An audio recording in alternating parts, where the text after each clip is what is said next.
you are not Borg. That's right. And I hope to stay that way. You will be assimilated. Resistance is futile. Welcome back to Thinking Critical. This is Wes. Recently, my good friend Tiberius joined the channel and we talked about Amazon and some of their business practices and with a little bit of focus on technology. And his knowledge of technology is one of the reasons I have him on the channel. Unfortunately, an oversight on my part, I didn't really let him give you his bio and why he has a interest or a specialized knowledge in technology, but that will be in this video today. And I wanted to talk to him about emerging technologies and how they could be applied to comic books. I was listening to our conversation back. I didn't really cage it that way. So no, this video isn't a prediction of what technologies will take over comic books. This is a conversation about what emerging technologies are out there that could be applied to comic books in the present and future. So I did want to cage that before I started the conversation, and everyone freaked out saying, we're not going to 3D models and all these things for comic books. This is just a discussion about the technology that's available and how it could be applied to comic books moving forward. And I hope you enjoyed this conversation with me and my good friend Tiberius. Back with me today is my good friend Tiberius to talk a little bit about emergent technologies and how maybe they could be incorporated into the comic book industry or move the comic book industry forward. How you doing, Tiberius?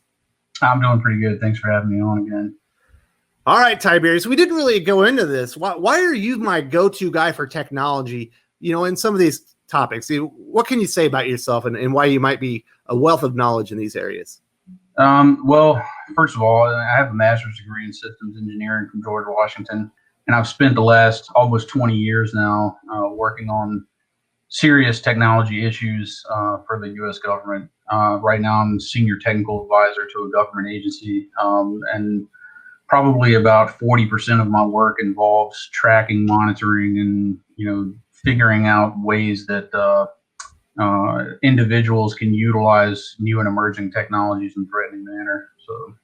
So you're basically the perfect guy for me to talk to about this. And you used to read comic books. You are a lapsed reader, though. You haven't read comic books in several years, but you have used comixology. You used to be a diehard comic book reader, but you just lost interest. Yeah, I mean, I lost interest because I think the quality of storytelling, not just in comics, but in media in general, has gone down quite a bit over the last few years. I get so tired of being, hit in the face with propaganda, and I would rather just be entertained. And because like I said, the quality of writing's come down so much, I'm not interested in most mass media entertainment anymore, unless it's John Wick. There are some exceptions. All right, so let's get into, we're here to talk about emergent technologies and specifically the comic book industry. And there have been some developments. We're going to talk about creators first. Now creators, they don't have to work on a drafting table with blank pages and do everything by hand with pencil and stuff. They can create comics on tablets. They can use you can do all the coloring via Photoshop, via your PC. There's a lot of new technologies, and there are fully digital artists now. My personal favorite interior comic artist, he doesn't do it much, is Clayton Crane. In his amazing work on the Rise series and 4001 AD. In my opinion, one of the most brilliantly illustrated comics I've ever seen in my life. What kind of technologies are being developed right now or hitting the market that do you think that could be used for comic book creators in creation of comic books? And is there maybe some AI out there that maybe you won't need colorists in the future? As media in general has gotten more complex and as technology has grown, there's a constant need for ever increasing complexity. People want to be more and more immersed in what they're reading or what they're looking at. We've seen most of this come in art, in artistic terms, from the generation of video games. Video games have gotten more and more complex, not just in terms of what you can do in the game, but in terms of how realistic the game looks. And a lot of the procedural generation technology and artificial intelligence that's used to create backgrounds and immersive environments is easily transferable into a media realm like comic production. I would say at this point it's already possible for you to design your initial character or your initial situation put that into a studio, and then use procedural generation to create the entire background and environment of where that character is and what he's doing. While that's mostly, like I said, used for 3D video game generation, there's nothing to say that those types of images can't be screenshotted, captured, in any normal way, and then utilized in an artistic format to create panels for comic books. That technology is not limited to just drawing outlines. I mean, obviously, you can fill in realistic 3D coloring, and you can get, millions of color variations. And the computer systems that exist already can program those in based on certain parameters that you set. I want to create something that looks like an urban environment, so it'll procedurally generate buildings, streets, sidewalks, everything down to traffic lights, newsstands, guys on the street, homeless people hiding in corners. I mean, that's all that stuff can be done automatically. So it's absolutely possible that we could get to the point very soon where all you have to have is your original concept. And once you can upload something that the computer can analyze, look at, and understand, then not only can it put that into a realistic environment and create panels for you, but it would also be able to manipulate that character so that you can put him in different poses, have him performing different actions, change his outfit, his colors, without messing with his face. All those things are completely possible. The more complex that stuff gets, the more complex processing and internal processing system you're going to need. So Costs go up. Yeah, costs go up, definitely. But just like with anything else in the computer industry, it's one of the industries that has not had a lot of government interference in terms of how they manufacture, produce, or upgrade their technology. And we've seen the effects of that. The free market has operated quite successfully in the computer and technology realm. And that realm has grown explosively over the last few years. So as long as that continues and we continue to see that explosive growth, not only will you see rapid increases in capability, but not quite as rapid, but also very quick reductions in price.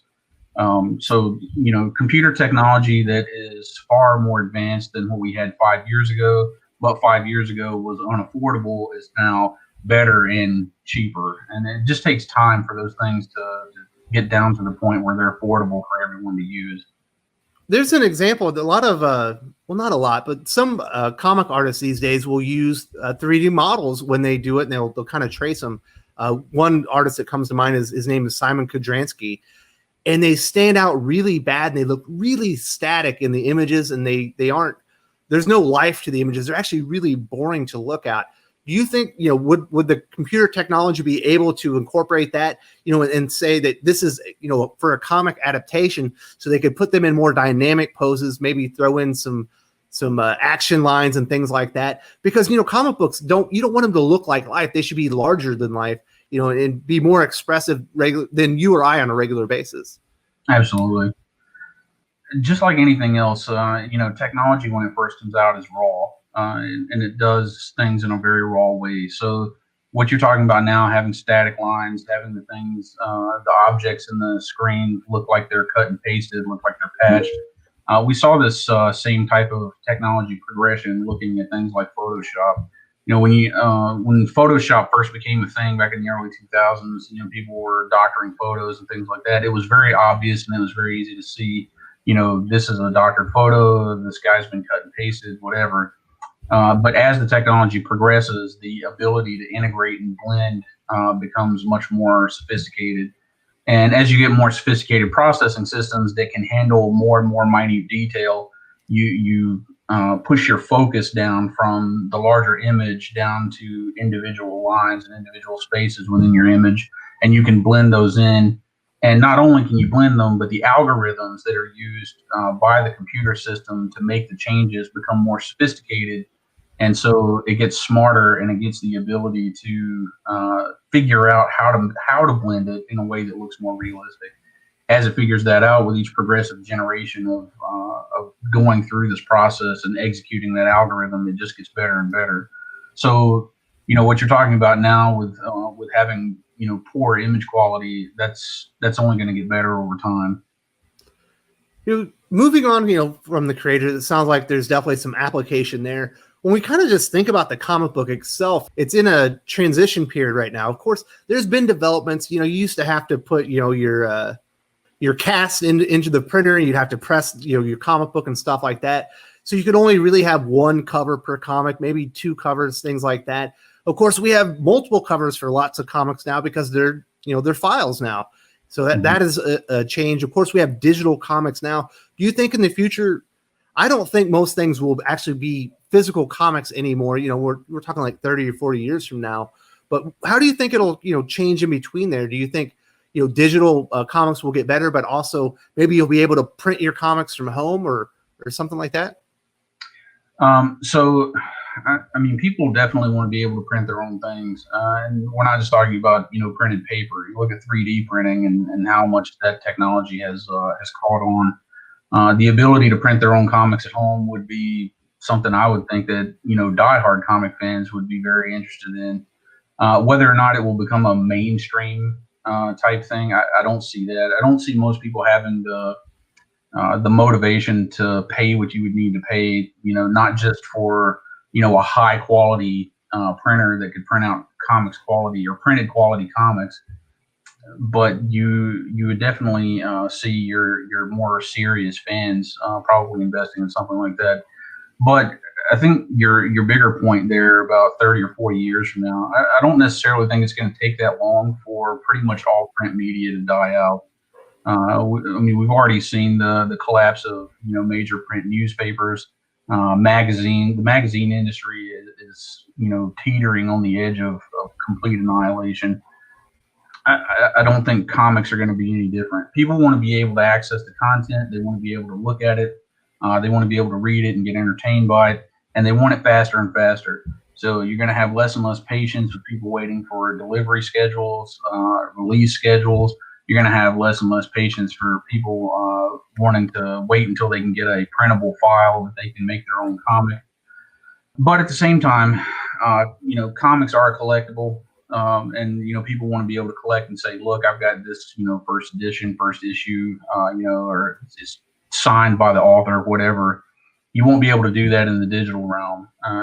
There's no level of complexity of file you can create that couldn't be, theoretically duplicated or ripped off by someone else. So I don't see that necessarily catching on either. So there's some balance there, and I would say it's a little impossible to predict what way it would go in terms of the entire industry moving to digital publication and distribution, or some part of it still being traditional print, so that those diehard fans that want their collectible can still get that.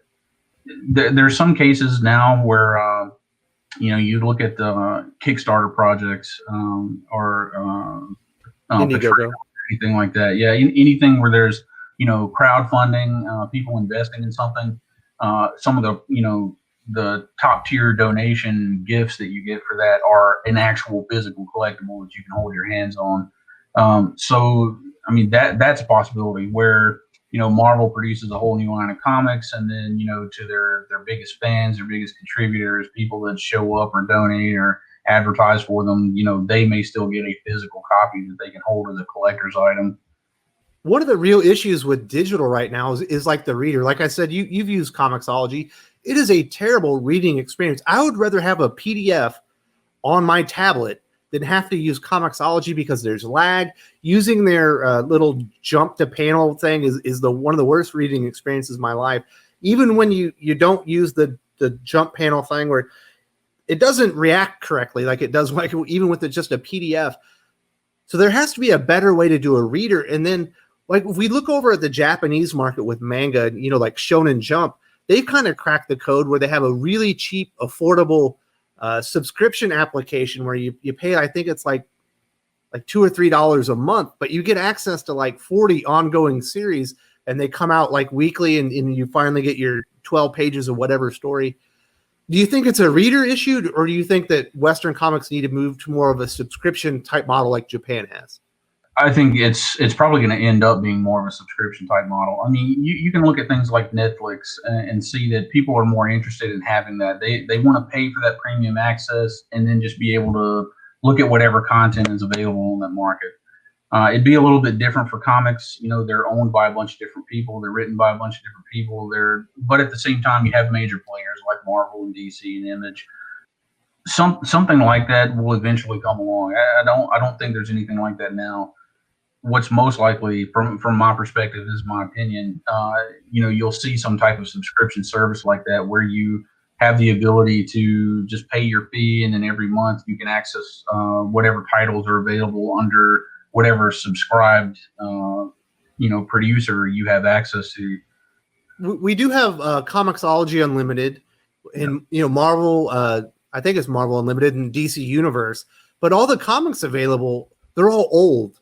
A few months old at the very least, and you don't get access to new stuff. And the new stuff that is exclusive to like comixology unlimited sucks.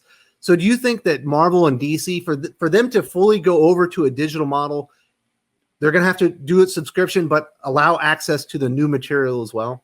For them, this is a business decision, and business decisions, always come down to how much longer can I milk this in a profitable manner before I make the switch. They're not going to do it until they know they can make money off of it. So right now, Marvel, DC, the bigger ones, they still make money off, selling individual printed comics to comic book stores.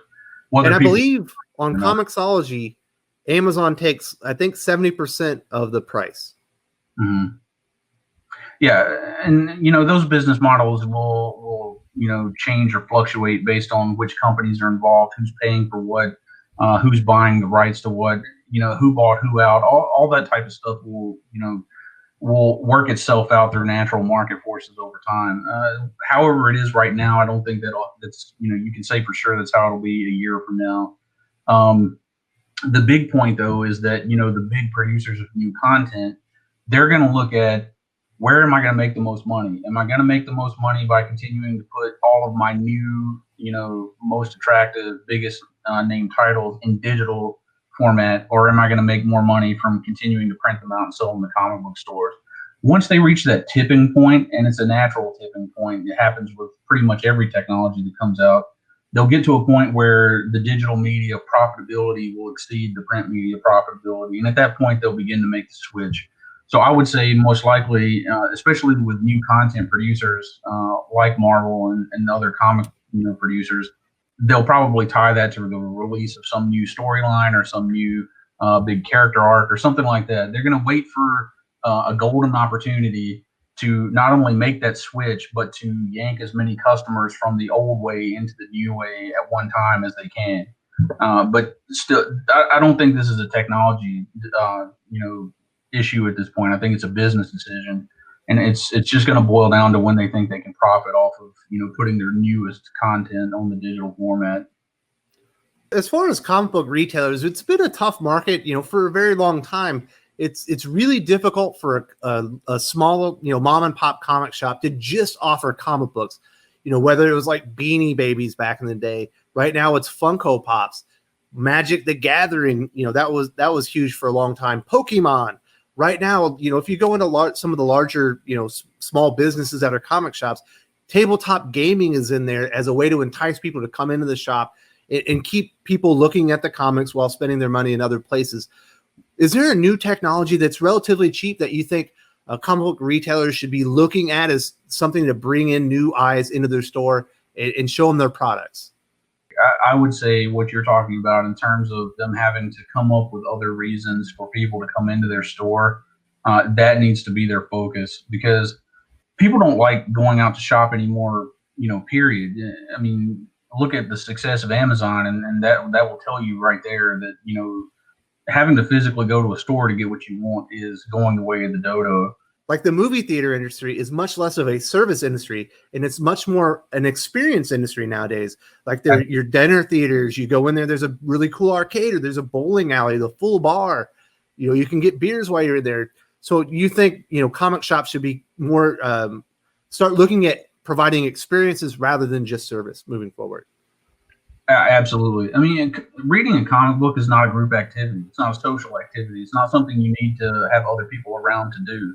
So, getting people to come into your store to just browse through your comics, that's not, it's not going to continue to be something you can build a viable business model around. Especially as the ability to just download the comic and read it in the privacy of your home increases, you're not going to have any type of hook to get people to come into your store. And so, a lot of hobbyists and game stores, have added the ability to play card games, tabletop games, as a way to draw people into the store and then say, hey, while you're here, check out all of our comics.